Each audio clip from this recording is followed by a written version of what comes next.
这是铁来，各位观众朋友，大家好，欢迎您收看藏人行政中央电视台本周西藏华语新闻节目。本期的新闻要点有：达赖喇嘛尊者膝盖手术健康状况良好；第二届国际西藏青年论坛在达兰萨拉闭幕；藏人行政中央召开能力建设与可持续发展项目咨询委员会第6次会议；司政和议长致函悼念首席部长白马堪州的母亲逝世。司政边巴次仁祝贺尼玛坚参荣获加拿大勋章。驻布鲁塞尔办事处向藏人青年介绍中间道路政策。台湾各界隆重庆祝达赖喇嘛尊者藏历9至华诞。中国童话和教育政策专家加洛博士访问澳大利亚。下面请看详细内容。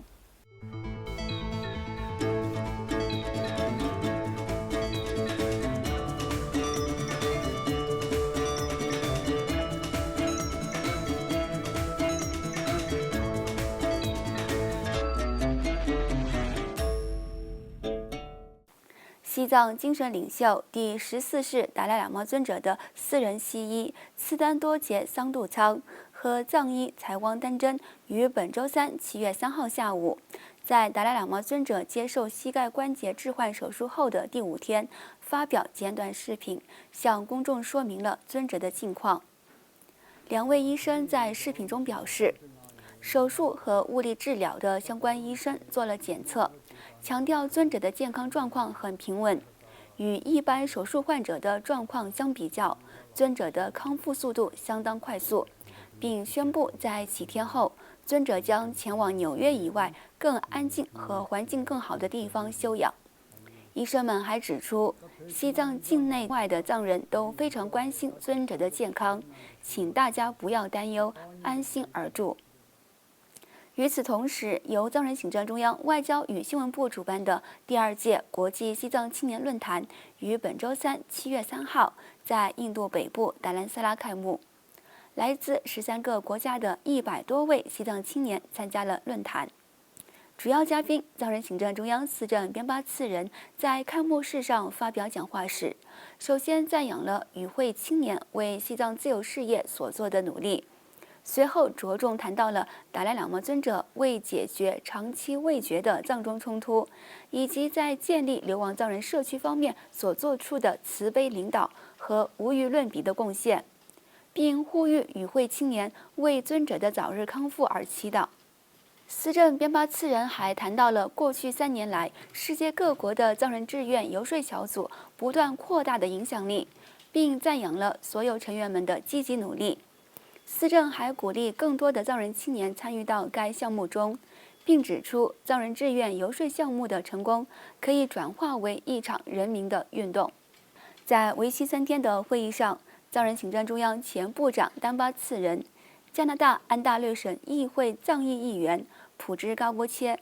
以及首位在瑞士当选市政级别的藏人冈胸仓郎杰、西藏图书与文献资料馆馆长格西拉多、西藏前政治犯郎吉、国际声援西藏运动政府关系总监弗朗茨马茨纳、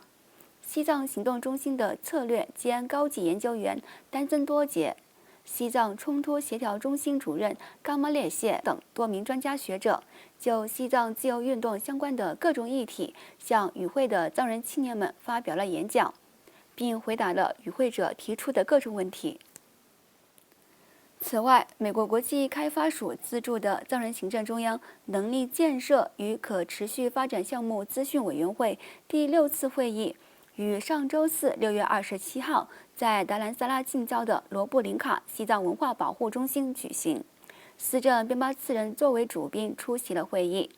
司政边巴次仁在发表讲话时强调了策略规划和自给自足在藏人行政中央各项计划中的重要性，并进一步强调了信息技术和人力资源开发的重要性，呼吁所有部门建立综合数据库，并强调了在藏人行政中央内部提供有效服务和决策过程中的必要性。美国国际开发署驻印度项目管理专家拉达拉尼塔库里亚、藏人行政中央各部门秘书长、财政部下属社会资源发展基金的工作人员，以及来自不同组织的合作伙伴等出席了为期1天的会议。另外，藏人行政中央司政边巴次仁于本周一7月1号代表西藏人民致函印度阿鲁纳尔恰尔邦首席部长白马堪卓，对他母亲的逝世表达了慰问和悼念。司政在调研信中写道：“得知您挚爱的母亲阿曼勒桑去世的消息，使我深感悲痛。我谨代表藏人行政中央和西藏人民，向您表达最深切的慰问。我们的思念和祈祷与您和您的家人同在。西藏人民非常尊敬您，并在这个艰难的时刻与您同在。”第17届西藏人民议会议长堪波索南丹培也于本周二致函首席部长白马堪卓，表达了慰问和哀悼。议长在调研信中代表西藏人民议会和全世界的藏人，慰问首席部长白马堪卓和他的家人，并为他已故的母亲早日转世重生而祈祷。此外，藏人行政中央司政边巴次仁于本周三7月3号致函居住在加拿大卡尔加里的藏人尼玛坚参，祝贺他荣获加拿大公民最高荣誉奖项加拿大勋章。司政在贺信中代表全世界的藏人祝贺尼玛坚参获得这一当之无愧的荣耀，并强调这项荣誉凸显了他为推动教育机会方面做出的杰出贡献，尤其是通过他在卡尔加里大学舒利克工程学院实习项目中的变革性领导。司政还强调了尼玛坚参作为西藏项目协会主席的领导能力。该协会在成功安置1000多名藏人到加拿大定居方面发挥了重要作用。另外，藏人行政中央驻布鲁塞尔办事处宣传官丹增平措于上周六6月29号在安特卫普参加了由全球中间道路民众运动组织的为当地藏人青年举办的中间道路政策以及西藏游说及宣传项目培训活动。比利时藏人志愿游说小组代表向与会的28名藏人青年介绍了该项目的目的，以及在比利时的运作情况。他呼吁比利时各地的藏人青年积极加入到该小组中。另外，在西藏精神领袖第14世达赖喇嘛尊者藏历9日华诞来临前夕，藏人行政中央驻台湾办事处提前于6月30号在台北健谈青年活动中心举办了盛大的祝寿活动。印度南部甘丹东顶堪布江渠桑杰仁波切、台湾立法院前立委优美女、达赖喇嘛西藏宗教基金会董事会成员黄瑞柔。此外，包括在台藏人福利协会会长扎西次仁等约500多名台湾游人和藏人参加了祝寿活动。藏人行政中央驻台湾代表格桑坚参在致辞时，向与会嘉宾和各方代表介绍了尊者一生致力于实现的4大使命、达赖喇嘛尊者与台湾佛教信众之间的关系，以及台湾为促进流亡藏人访台而采取的相关政策及变化。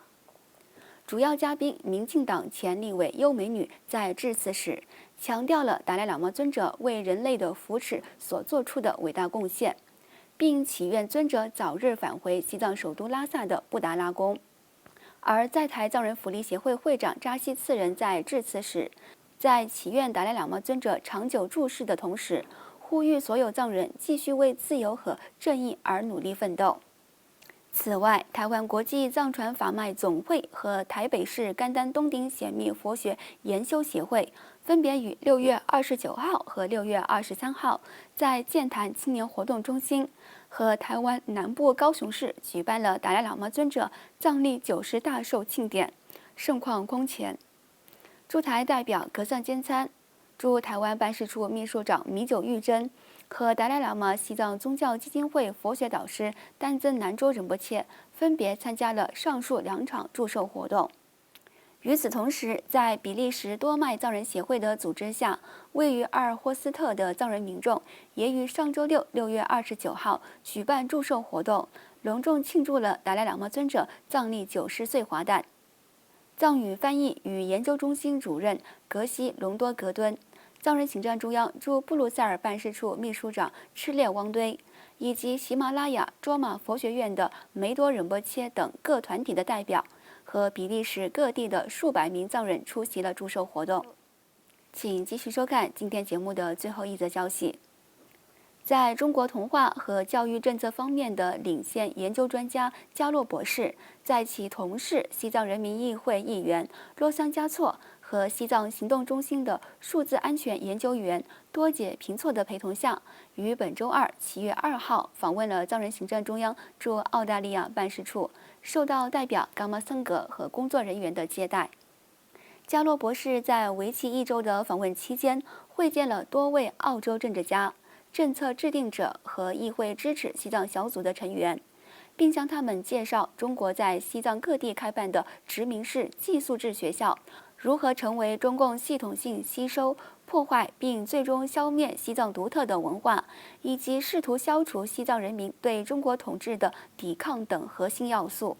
加洛博士还将在澳大利亚西藏委员会和国际特赦组织澳大利亚分部在悉尼举办的公开演讲活动上，分享他对中共在西藏大肆开办殖民式寄宿制学校的见解，并计划参加由驻澳洲办事处与中国学者共同举办的“后习近平时代的藏中关系”为题的研讨会。观众朋友们，以上就是今天节目的全部内容。欲了解更多有关西藏境内外的讯息，请登录屏幕下方的网址。感谢你的收看，我们下期节目再会。